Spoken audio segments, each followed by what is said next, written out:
Ito guys, mga kuyang at mga ating sa pagdadalamhati sa pagkasawi ni Rini Clerk Beterbonia, may mga tao talaga na hindi natin lubos mawari o lubos maisip kung bakit kailangan pa nilang magbitaw ng hindi magandang pananalita. Magpo-post pa talaga. Talagang kung mabasa mo yung post mainis o mapipikon ka talaga, or kumbaga sa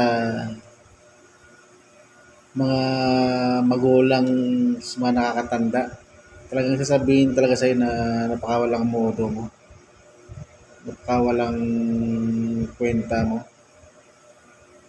kumbaga wala kang respeto sa patay at saka sa doon mismo sa namatayan. Kung hindi nyo po talagang nagustuhan yung pagdadalamhati ng mga kababayan natin kay Rini Baterbonia, pwede naman kayong manahimik.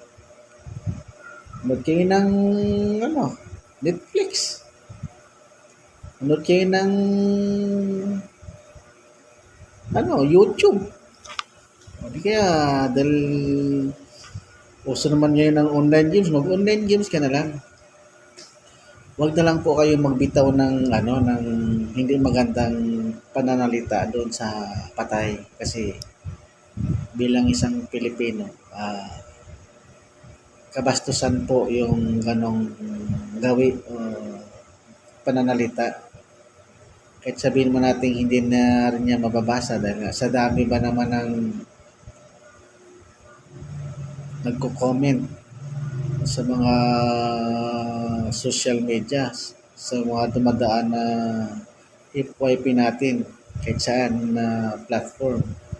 Talagang si Rini Baterbonia talaga yung pinaka-trending na individual ngayon sa panahon ngayon. Kalain mo, pagsabihan mo pa ng ganito, kung ikaw kaya ang sabihan din na ilibing ka sa libingan ng bayani, kahit hindi ka bayani, okay lang ba sa'yo? Ilibing ka kahit humihinga ka pa sa libingan ng bayani, okay lang ba sa'yo? Kaya minsan huwag mong gawin yung mga bagay na ayaw din gawin sa'yo. Diba? Kahit bata ngayon marunong na sa values.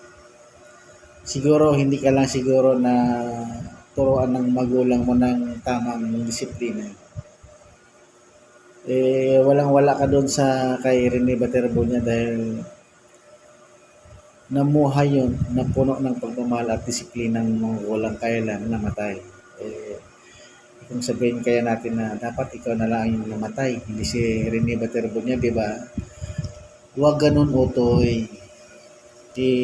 Lugar natin yung mga pananalita natin sa sitwasyon. Kung sinabi mo yan na doon sa lamay ni Rini Baterbonia, baka hindi ka makalabas ng pinaglamayan doon, tagtad ka ng bukol, pasa sa katawan. Dahil pa ang nahising kung doon mo personal na sinabi. Kaya kung ano man ang nota mo niyang pagrespeto ni Rini Baterbonia, talagang karapat-dapat. Dahil una-una, namatay na talagang pinagkaitan. Diba? Kahit sa pamilya mo nang mangyari, masakit din naman yan. Kaya huwag po tayong magbitaw ng ganong salita. Kung talagang may malasakit ka sa tao, di pagdasal mo, pagtirik mo ng kandila, kailang huwag ka nang magsalita ng ganon.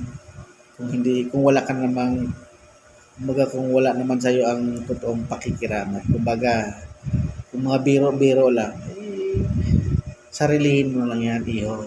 Kasi pag once na dumating yan sa buhay mo, tapos may magbiro din sa'yo na ganon, na ibang tao, kahit sa post na, magagalit ka rin ha. Kaya hindi kita murahin o ano pa man, pangaralan lang kita. Sana magkaroon ka ng mabuting asal. Lalong-lalo na kapag sa taong namatayan ng pamilya. Lalo pat hindi nila ano yan, miyembro nila at pinakamamahal nila yon, lalo na sa nanay. Kasi kung mabasa din ng nanay ni Rene Baterbonia, siyempre masakit din yun nawala na siya ng anak, tapos ginanito mo pa. Magbitaw ka pa ng hindi kaya ayang panalita, no, iho? Kung sino ka man, sarilihin mo lang yung mga komento mo. Maglaro ko lang ng online games. Pudpudin mo yung daliri mo sa ML.